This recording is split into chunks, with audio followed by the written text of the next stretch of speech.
حضرت سلیمان علیہ السلام کے وضو کا پانی لانے پر ایک ہدہد پرندہ مقرر تھا۔ ہدہد دربار سلیمانی کا خاص خدمتگار تھا اور وہ حضرت سلیمان علیہ السلام کے وضو کے لیے جنگل میں جہاں سے بھی ہو پانی تلاش کر لاتا تھا۔ ایک دن حضرت سلیمان علیہ السلام اپنے تخت شاہی پر بیٹھے ہوئے تھے۔ ان کے سامنے رعایا بڑے آداب سے و دست بستے کھڑے تھے۔ دربار میں مکمل خاموشی تھی۔ جن و پری چرند و پرند میں سے کسی کی جرأت نہ تھی کہ وہ منہ سے ذرا سی بھی آواز نکالے۔ اچانک حضرت سلیمان علیہ السلام نے چاروں طرف دیکھ کر کہا، میں اپنے سامنے ہدہد کو موجود نہیں پا رہا۔ کیا پرندوں کی کثرت سے سب وہ مجھے نظر نہیں آ رہا یا دربار سے غیر حاضر ہے؟ سب نے ادھر ادھر دیکھا مگر ہدہد نہ دکھائی دیا۔ حضرت سلیمان علیہ السلام نے کہا، معلوم ہوتا ہے کہ ہدہد دربار سے غیر حاضر ہے۔ میں اس کو اس کی سخت سزا دوں گا بلکہ ذبح کر ڈالوں گا جب تک کہ وہ اپنی غیر حاضری کا کوئی جواز پیش نہ کرے۔ ان کے لہجے میں سختی محسوس کر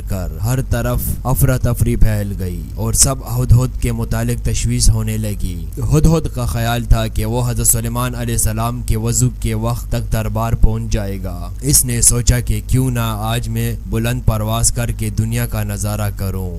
چنانچہ اس نے اونچی اڑان کی اور اسے ملکہ سبا بلقیس کا باغ دکھائی دیا۔ وہ باغ میں اترا تو وہاں اپنے ایک ہم جنس کو پایا۔ ہم جنس ہدہد نے ہدہد سلیمانی سے پوچھا، تم کہاں سے آئے ہو؟ میں ملک شام سے حضرت سلیمان علیہ السلام کے پاس سے آیا ہوں۔ ہدہد سلیمانی نے بتایا۔ حضرت سلیمان علیہ السلام کون ہے؟ ہم جنس ہدہد نے سوال کیا۔ ہدہد سلیمانی نے جواب دیا، وہ اللہ کے پیغمبر اور تمام انسانوں، جنوں اور شیاطین کے بادشاہ ہیں۔ تمام چرند پرند ان کے ماتے اور تابع فرمان ہیں۔ لیکن تم کہاں کے رہنے والے ہو؟ وہ ہدہد بولا، میں اسی شہر کا باسی ہوں۔ اس ملک پر ملکہ بلقیس حکمران ہے۔ اگرچہ تمہارے بادشاہ کا ملک بہت بڑا ہے لیکن ہماری شہزادی بھی یمن کی ملکہ ہے۔ اگر تم چاہو تو میرے ساتھ چلو، میں تمہیں اپنے ملک کی سیر کرواؤں۔ ہدہد سلیمانی نے تیزی سے کہا، نہیں، مجھے ڈر ہے کہ کہیں نماز کا وقت گزر نہ جائے، کیونکہ وضو کے وقت حضرت سلیمان علیہ السلام مجھے یاد کریں گے اور اگر اس وقت میں ان کے پاس موجود نہ ہوا تو وہ مجھ پر خفا ہوں گے۔ بلقیس کے ہدہد نے کہا، اگر تم میرے ملک کا کوئی تحفہ ان کی خدمت میں لے جاؤ تو مجھے یقین ہے کہ وہ ناراض نہیں ہوں گے۔ ہدہد سلیمانی اس کے ساتھ چل پڑا۔ اس نے ملک سبا یمن کی خوب سحر کی اور نماز عصر کے وقت دربار سلیمانی میں واپس پہنچ گیا۔ حضرت سلیمان علیہ السلام نے اسے دیکھ کر قدرے غصے سے پوچھا، اے ہدہد، تو کہاں غائب ہو گیا تھا؟ ہدہد نے سر جھکا کر التجا کی، حضرت بے شک میں قصوروار ہوں لیکن اپنے قصور کی آپ سے معافی چاہتا ہوں۔ حضرت سلیمان علیہ السلام نے اسے معاف کرتے ہوئے دیر سے آنے کا سبب پوچھا۔ ہدہد کہنے لگا، حضور، میں ایک ایسی بات معلوم کر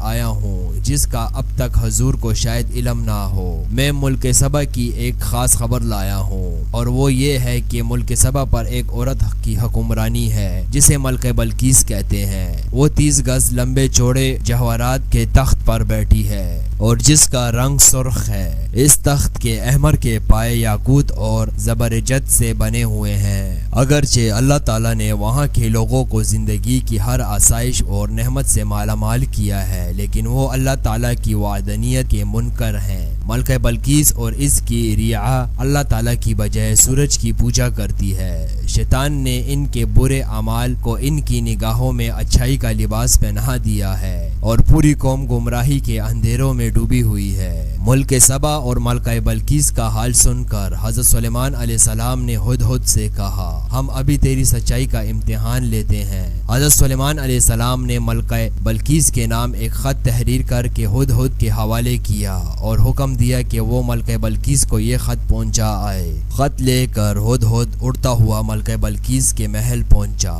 ملکہ اس وقت اپنی خوابگاہ میں سو رہی تھی۔ ہدہد روشندان کے راستے سے کمرے میں داخل ہوا اور حضرت سلیمان علیہ السلام کا خط ملکہ کے سینے پر رکھ کر واپس باہر نکل گیا۔ ملکہ کی آنکھ کھلی تو خط دیکھ کر پریشان ہو گئی۔ پھر خط پر حضرت سلیمان علیہ السلام کی مہر دیکھ کر اس نے خط کو کھولا اور پڑھنے لگی۔ خط میں یہ لکھا تھا کہ اپنی طاقت اور قوت پر ہرگز اتنا ناز اور تکبر نہیں کرنا چاہیے بلکہ خدا کے حضور جھک جانا چاہیے۔ چاہیے، اس کی رضا کو اپنا نصب علعین اور اس کے احکام کی پابندی کو اپنا شیوا بنانا چاہیے۔ خط پڑھ کر ملکہ بلقیس نے اپنے درباریوں کو طلب کر کے حضرت سلیمان علیہ السلام کے بارے میں دریافت کیا کہ وہ کون ہے اور کہاں کے رہنے والے ہیں۔ درباریوں نے بتایا کہ حضرت سلیمان علیہ السلام بہت طاقتور اور جلیل و قدیر بادشاہ ہیں جو خود کو پیغمبر کہتے ہیں اور لوگوں کو دین و حق کی دعوت دیتے ہیں۔ یہ سن کر ملکہ نے درباریوں کو حضرت سلیمان علیہ السلام کے خط کے بارے میں بتایا اور انہیں خط کی عبارت سنا کر ان سے مشورہ مانگا کہ اس خط کا کیا جواب دیا جائے۔ درباریوں میں سے چند بڑے ارکان حکومت نے کہا ہمیں حضرت سلیمان علیہ السلام سے خوف نہیں کھانا چاہیے کیونکہ ہمارے پاس بے حساب جنگی ساز و سامان ہے، اگر انہوں نے ہمارے ملک پر حملہ کیا تو ہم ڈٹ کر مقابلہ کریں گے، اس کے باوجود آپ جو بھی مناسب سمجھے فیصلہ کرے ہم اس کی تعمیل کریں گے۔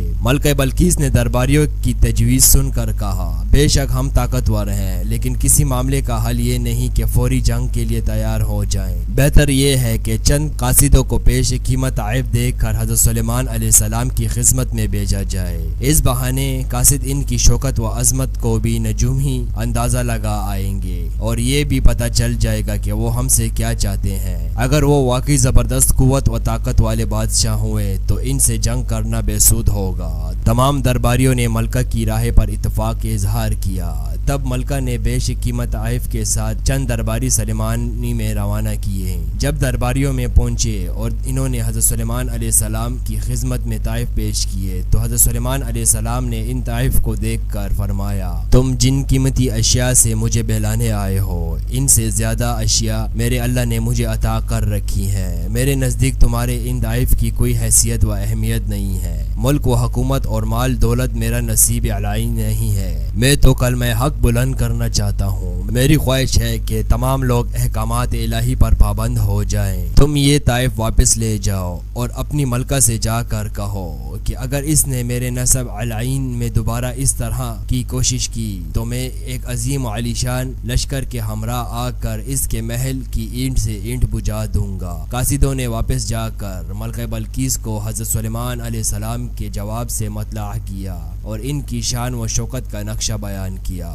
تب ملکہ بلقیس فکر مند ہو گئی اور بڑے وفد کو لے کر حضرت سلیمان علیہ السلام کے طرف روانہ ہوئی، وہ اپنے عظیم عالیشان تخت پر سفر کر رہی تھی۔ حضرت سلیمان علیہ السلام کو ملکہ بلقیس کی آمد کا علم ہوا تو انہوں نے درباریوں سے پوچھا تم میں سے کوئی ایسا شخص ہے جو ملکہ بلقیس کے تخت کو اس کے یہاں پہنچنے سے پہلے لے آئے؟ ایک جن نے ادب سے کہا حضور دربار کا وقت ختم ہونے تک میں بلقیس کا تخت یہاں لا سکتا ہوں۔ حضرت سلیمان علیہ السلام نے فرمایا نہیں یہ تو بہت وقت ہے، میں اس سے بھی بہت پہلے یہاں ملکہ کا تخت دیکھنا چاہتا ہوں۔ تمام درباری خاموش رہے۔ آخر وزیر اعظم برہیہ نے کہا حضور اگر اجازت ہو تو چشم زدن میں ملکہ کا تخت لا سکتا ہوں۔ آپ نے وزیر اعظم برہیہ کو اجازت دی اور وہ پلک جھپکنے کی دیر میں ملکہ بلقیس کا تخت وہاں لے آیا۔ آپ نے ملکہ کا خیر مقدم کیا اور اس کے آرام و آسائش کا سامان مہیا کیا۔ ملکہ بلقیس حضرت سلیمان علیہ السلام کے حسن اخلاق سے بے حد متاثر ہوئی اور آپ پر ایمان لے آئی، پھر آپ سے اجازت لی، واپس اپنے ملک چلی گئی۔ اللہ تعالیٰ جب کسی کو پیغمبری اور بادشاہی عطا فرماتا ہے تو اسے آزمائشوں میں ڈالتا ہے۔ حضرت سلیمان علیہ السلام کو بھی اللہ تعالیٰ نے مختلف آزمائشوں میں ڈالا